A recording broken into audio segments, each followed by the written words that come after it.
cover cropping is how you start. And then you start asking more questions, and then you start to go down the rabbit hole, and then you start to look at your production system, and then you start to cut your input costs, and then you start to be more profitable. 1, 2, 3.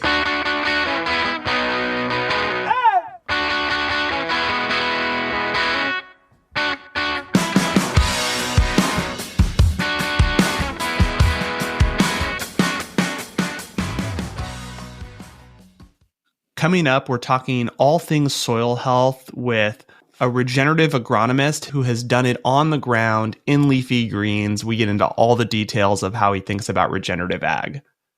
All right, Ty, big week for us. The farmer mode hats are in your garage. We finally got them. It was quite the saga getting them here, but we can finally switch over from pre-order to live ordering. We're ready to roll. We're ready to roll. The hats are now officially in stock.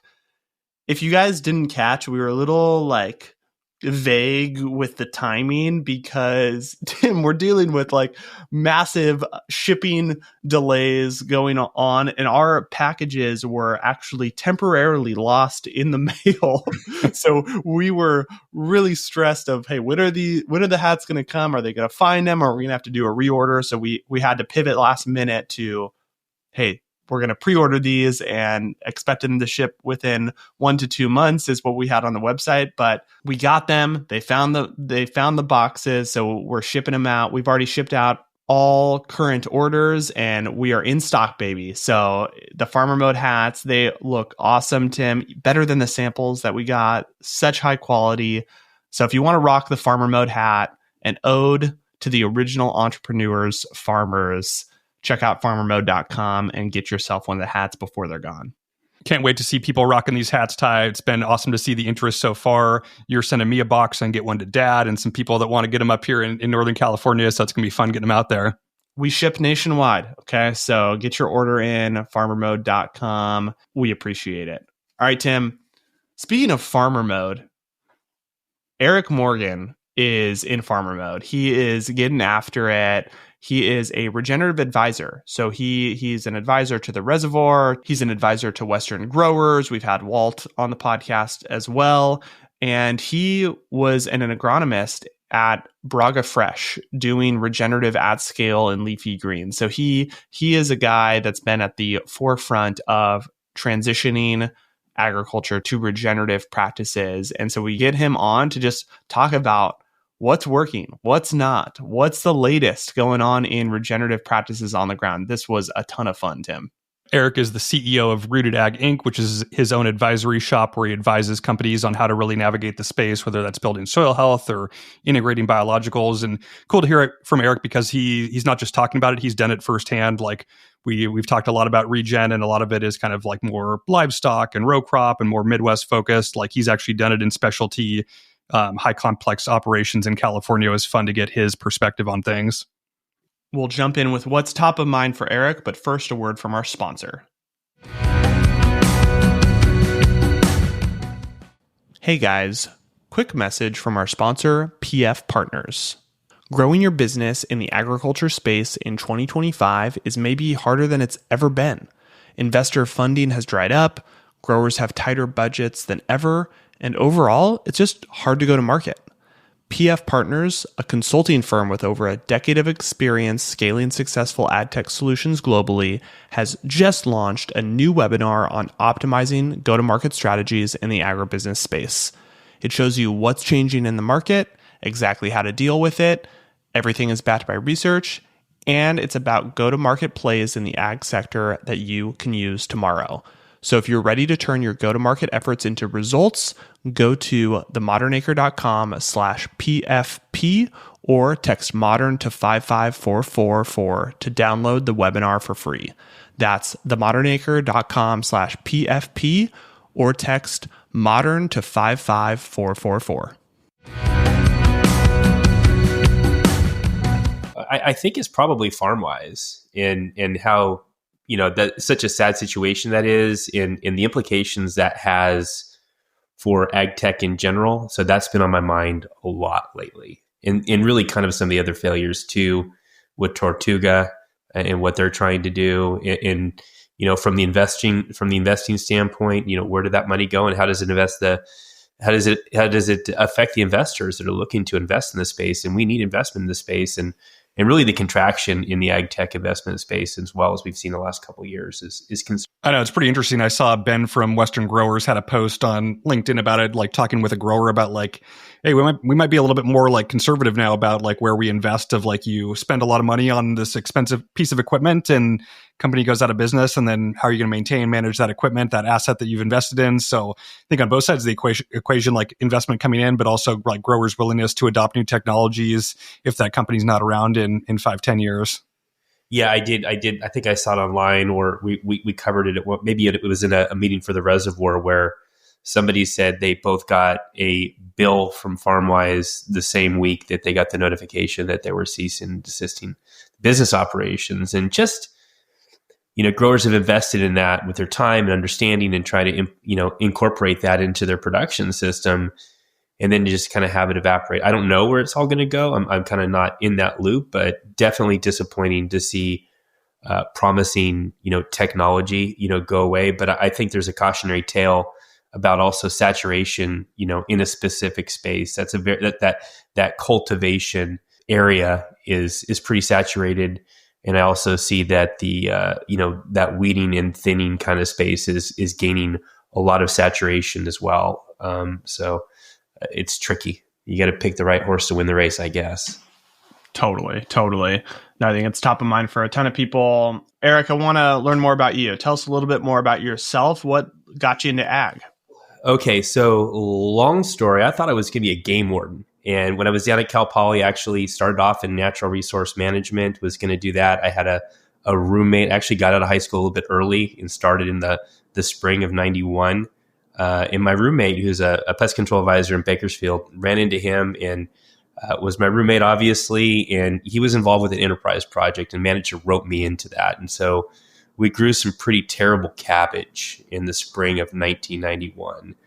And kind of, took an interest in farming, kind of waited a little while to change my major, but eventually changed my major to crop science, and then changed it again to fruit science. I thought I was going to go into the vineyard business, but then, after several, enterprise projects, ended up on the pest control enterprise project, where we were making recommendations and actually spraying the fields. And for whatever reason, it was just, really cool. And I enjoyed it. And, Scott was going that direction too. And so I'm like, hey, let's do this. And so actually, 3 days after I graduated college, went to work for SoilServe in 1996. And that was a great experience. Kind of covered the Soledad, the Soledad area mostly, and got handed a number of great clients.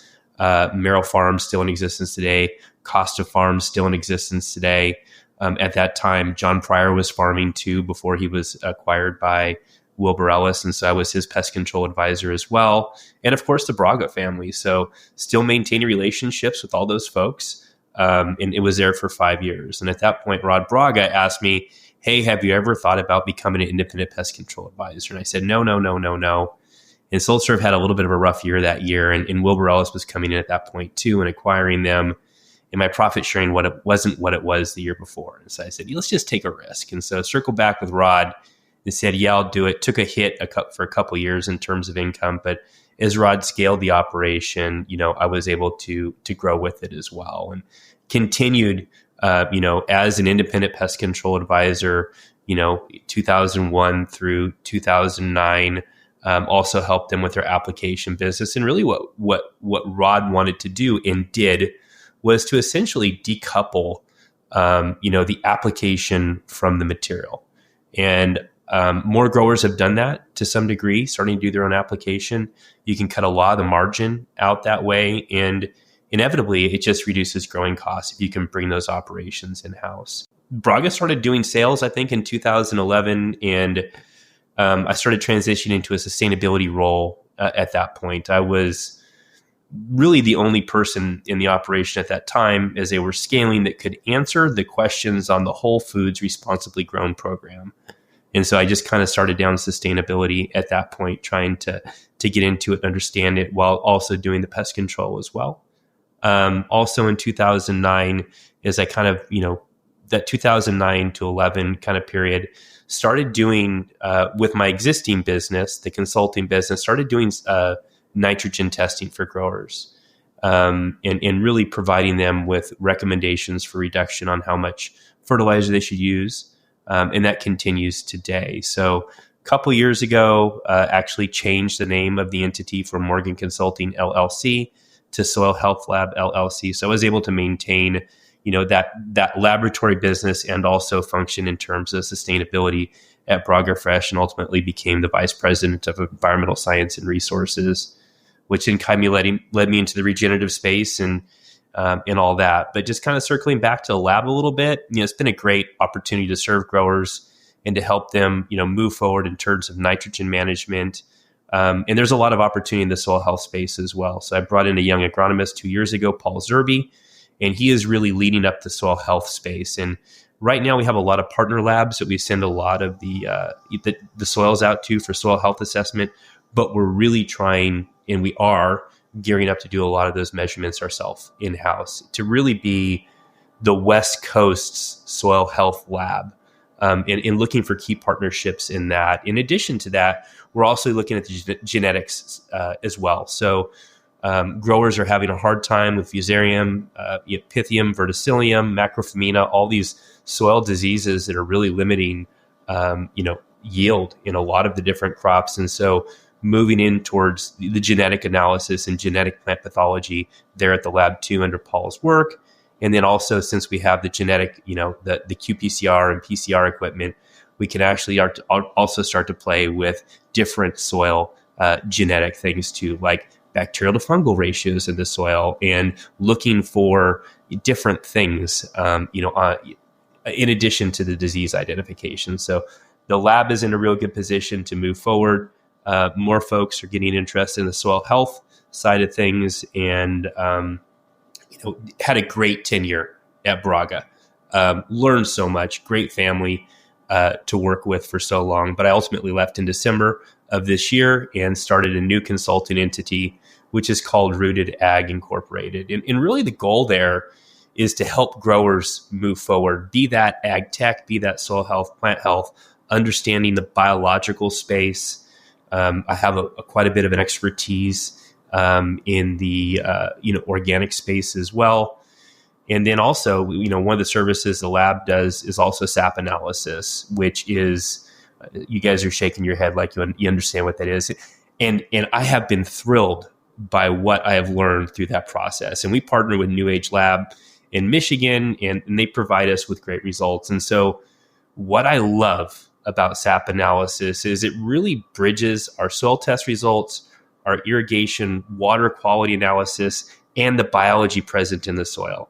And so it's essentially a blood test that we do of the plant that tells us, what we have too much of and what we have too little of. And what we're really good at is finding ways to construct fertility programs and augment cultural practices to start to bring those, elements inside the plant into balance to increase plant health. And ultimately, we can get rid of aphid. We can, change the plant so it's more resistant to heat stress, which is a big deal. So there's a lot of potential in the SAP analysis, and it really just goes well with the soil health. But, back to Rooted, first client signed on the dotted line here in January would be Western growers. And in really assisting Western growers in the regenerative space, the biological space, and the organic space. So I was pretty tickled when I found out that Western growers actually has the ability to invest in helping their growers in the regenerative space. And I kind of figured out a little while, oh shoot, it's me.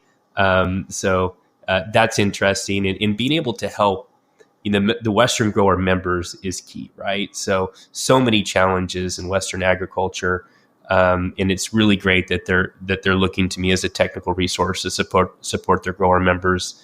There are a few other clients that I'm represented, but I'll keep that to myself at this point till we move along a little bit more with those relationships. But yeah, there's a lot of opportunity in the soil health space, in the carbon space, in the specialty product space, in the ag tech space as well, and even in software. So there's a number of products that I can sell and help market already.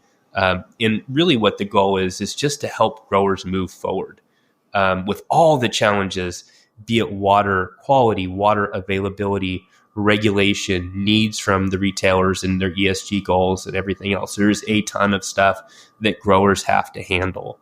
And I have some level of experience on how to navigate all those. So looking forward to helping growers move forward because they are the key, right? We all have to eat. And so that is really the overarching goal, is just to help growers succeed with all the challenges they have, including cost, right? The costs are it's rough right now. The bottom line is difficult to find, and we see a lot more red ink than we see black ink, unfortunately, right now. So trying to find ways to look at our production system to get more black ink down is important. Totally. What an awesome career trajectory, going all the way from kind of the PCA work early on into Braga, now out on your own, and excited to get into your current work. But before we go there, I want to dig into your time at Braga a little bit. I think I started following you 4 or 5 years ago, and you were like, as I was getting more interested in regenerative agriculture, you were like the regenerative vegetable guy, and it was like cool to follow a specialty crop grower that was trying to adopt these principles, where I feel like in regen, it's a lot of like ranching and row crops and more like Midwest focused, and not as commercial in California with like intense vegetable crops where you're rotating fields on an annual basis. So just want to dig into that a little bit. Maybe just talk to us about like what worked, what didn't, like where you saw success. Like I know you were involved in getting Braga Fresh into Whole Foods with a regenerative trial. Like would love to hit on all of that. Yeah. So, I mean, it was really, the support of Rod Braga in believing in my crazy ideas. I mean, they definitely called me Crazy Eric in-house there, and likely still do. But really, him taking a chance on a different production method and really utilizing his knowledge as a grower. Before he was the CEO of, multiple entities, that are doing a great job of growing and evolving in the Salinas Valley with production coming in, supporting the processing and everything else. He was a grower, and I dealt with him on a daily basis. And so there was some level of faith as I approached him. And in going back probably 15 years ago and really working in that environmental compliance space and seeing what the water board was looking at, tillage was a common denominator for so many of the issues that growers are being regulated on. So I talked to a farm advisor and said, can you do no-till vegetables? And he told me no. And so, okay, that went around. And I think it was the first regen movie, Common Ground, that came out. And multiple people in the operation asked me about it. They said, hey, can we do regenerative farming? And I said, we could try. I don't know what it's going to look like. No, it's not been done in this market. But I had a presentation with Rod, and he was willing to, to tiptoe in. And so 3 acres is what we kind of started with. And I'm unsure what, they are acres wise now, but it's substantial. It's a substantial commitment that they've made.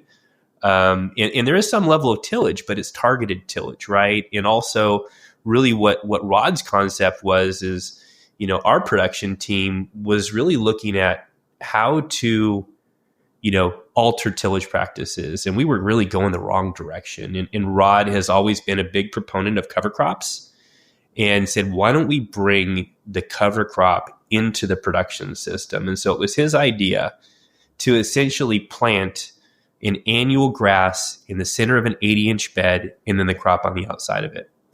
And that's groundbreaking. I mean, and then we later added a clover in the furrow. And we saw a lot of positive benefits from that. But really what Rod knew is that cover cropping is great for the soil, and it keeps your soil open. It keeps your soil draining. And, it's going to pick up any residual nutrients that are moving past the crop's root zone. So that was a great model. And it was all his idea. We were chasing after strip tillers and really not seeing the forest through the trees. And he came, was planting cover crop in the center of the bed. And so his production staff, altered equipment and came in. And I believe they're following that same model today, which has been pretty successful. And like I said, there was a press release where, we partnered with Whole Foods on Sweet Baby Broccoli, which, when I left was the primary offering in that space. I know that they're trying other crops as well. But when you take a look at that production system, what they were able to accomplish is on really marginal ground, decomposed granite ground that doesn't drain, that sets up like concrete, and that soil actually, is part of a quarry further south and east of the range that they're farming on. So it's poor soil, and to greatly reduce the amount of tillage that took place in that field and still be able to get a crop off was pretty groundbreaking. So really stoked to be on that team and to help lead that team. And then, really just being part of the team that, tiptoed into the space to start. So excited where they're going, through my consulting and efforts at Western Growers. There's definitely some more kind of regenerative trials that will be coming up. I'm keeping a lid on that for now, but that'll be discussed probably publicly in a year or so as we try to figure some other things out. So super excited at the experimentation that's possible. And really what regenerative to me is looking at your production system through a new lens, and the lens being soil health. And if you would have asked me 5 years ago, and I did define this in the study as what a healthy soil is the soil that a grower can make money on. And it shifted at this point, and the metrics matter in the soil. And I think that, for growers to be ultimately successful and to add black ink on their bottom line, they're going to have to really start to leverage a regenerative mindset and look at all their production practices and principles with scrutiny and try to leverage soil health, because it will be, and this is a little bit of a hot take, the only way forward financially for growers is to put soil health first. It's going to be the thing, because when you have a healthy soil, you're going to have a healthy plant. The pesticides that we currently have in the state of California, diamondback moth and Nebraska crops, is fully resistant to everything we have, with the exception of like BTs, which is going to occur. That resistance should be showing up here pretty quickly. Not a lot of new chemistry in the pipeline, really nothing that I'm aware of. And it's more of a domestic issue. Talking to a grower in Illinois, and I said, well, we don't get anything new in California. He said, we're not getting anything new either. So, we're seeing the major chemical manufacturers pivot rapidly, looking for biological companies and biological products to offer. And so the writing's on the wall. The synthetics are, days are numbered. Pyrethroids are largely ineffective, seeing a lot of decrease in efficacy in neonicotinoids. Carbamates and organophosphates are going away. And what really kind of sealed the deal for me was the cease and desist that we saw on Dacthal, which is a brassica and onion herbicide. I believe was in the late summer or fall of last year. I've not seen that in my tenure, where the EPA just comes in and says, do not use another drop, do not move it, do not sell it to Mexico. We're coming to get it. You get your money back. I've not seen that. And so, when you look at the chemical inputs that we've relied on and have been so important to us, in the environmental and human health issues that are associated with them that we're learning more about, and even with RFK in office and what he's talking about doing, it's going to require a new lens in how we accomplish the goals. We don't have any chemistries for the soil diseases. We can't control Fusarium, Verticillium, Pythium, and Macrophromina with a product at this point. We're seeing some efficacy coming in biologicals, but nobody's solely relying on those yet. And so, to me, soil health is that key that brings all of those things together, and getting competition in the soil to compete with the Fusarium and Verticillium and those other soil diseases is what's going to move us forward. And the academics are all on the same page with this. So, Eric, so good. I want to dig in I think a lot of growers are seeing what you're seeing, right? And I think a lot of growers in the grower community are realizing, like you said, the writing is on the wall. Walk us through, I know it's a lot of understanding the context, but, for a grower that hasn't thought about regenerative ag, has been farming conventionally, like what are some of the first steps to move in the right direction? Like, what would you tell people that are like, hey, I see the writing on the wall. Maybe they don't even have, they don't care about regenerative or not. They just realize, hey, I need to make some changes to get ahead of this. Like, how would you frame up that conversation? What's like, what are they, what's like the Trojan horse to get growers kind of thinking in the soil health direction? Well, being a big LinkedIn nerd, I kind of disclosed this last week. It's cover cropping. And cover cropping are the gateway drug to regenerative agriculture, and then combining that with a metric to show the improvement. So a multi-species cover crop is obviously ideal, but even a single species, winter annual like a Merced rye or triticale are great. They open up the soil, they facilitate aeration and drainage. I've not yet seen an established cover crop on a slope discharge water, no matter the amount of rain. And really, when you start to take a look at the water quality regulations, you're going to have to close all the holes in your leaky system. And if you have excess nitrogen, you need to start. If you do a test in the fall and you ended up with residual nitrogen, go there first with your cover crop. It's going to pick it all up. It's going to sequester it into nitrogen-containing biomass and make it available for the next crop, and follow it up with a soil test to see when it becomes available.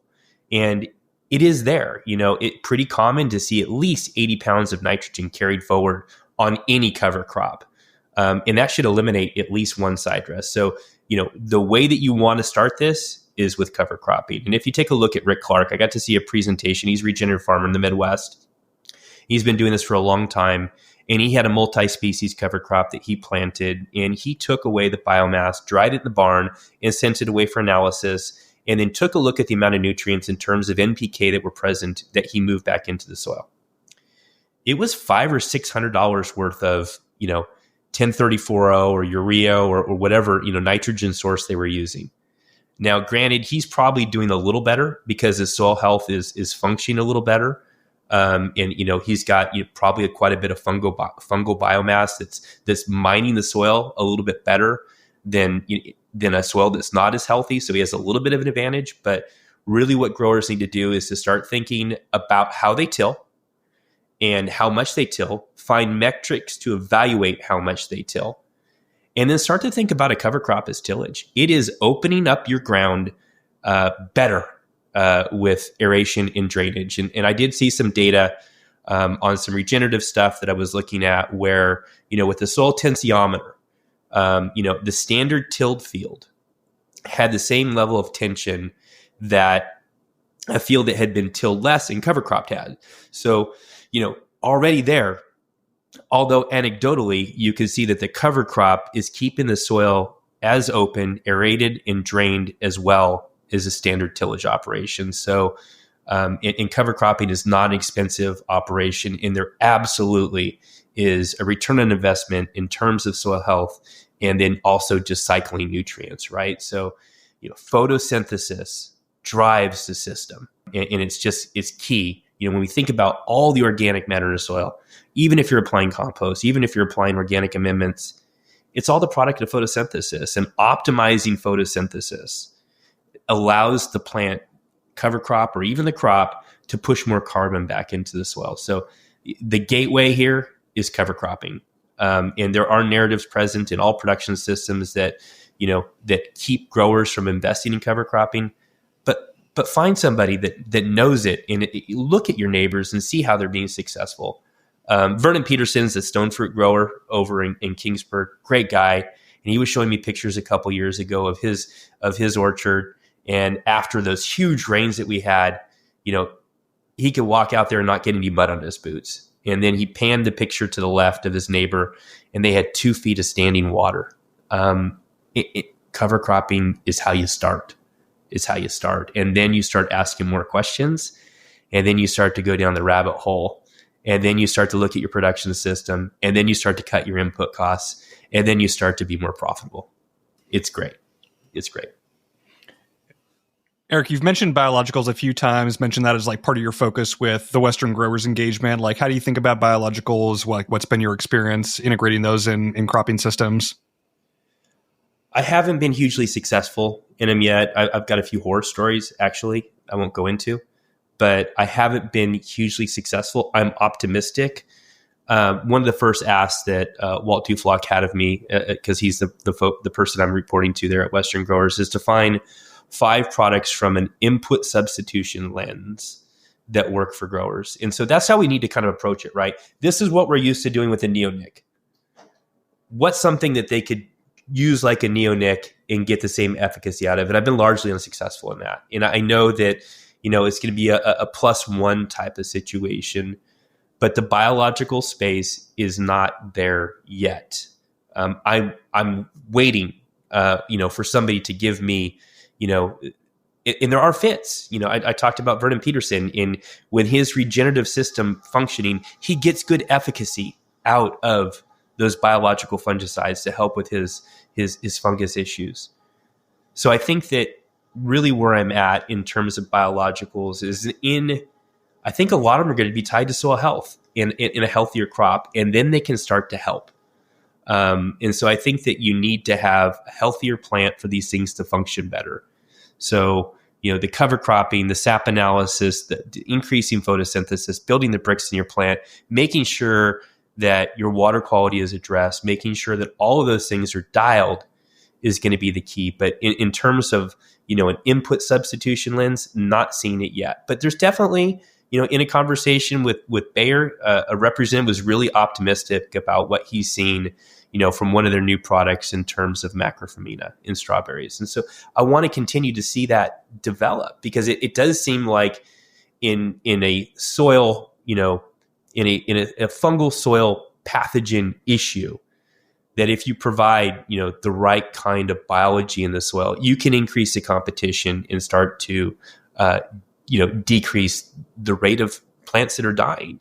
And really, when you start to talk about soil health in this space, the standard agronomic model really doesn't apply, and the regulations are created for the standard agronomic model. And so we need to really leverage biology. But I think long-term, in a functioning regenerative system, once it's established, we're not going to need a lot of soil inoculation type products. The soil, if it's healthy, will likely sustain itself if the inputs, including water, are what the biology wants. But in the Western United States, we have a lot of well water with a lot of salts. And so maybe, we will need to continue to push biology to kind of mitigate some of those issues. They do a lot better in the Midwest because the quality of water, if they're getting rainfall, it's perfect water. It doesn't have the salts that we need to contend with so many of our surface waters and well waters that we have. And that Colorado River water is an example of a surface water that is just really difficult to deal with, for sure. Eric, I love your perspective on biologicals, and I think, how you and Western growers are thinking about it is largely critical.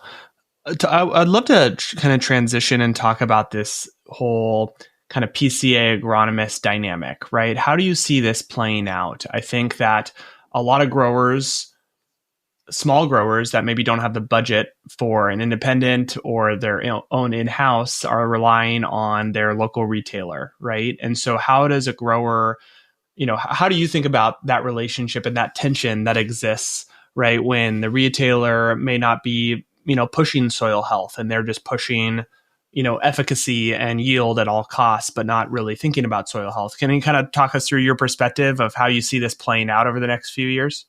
I think the problem is going to solve itself.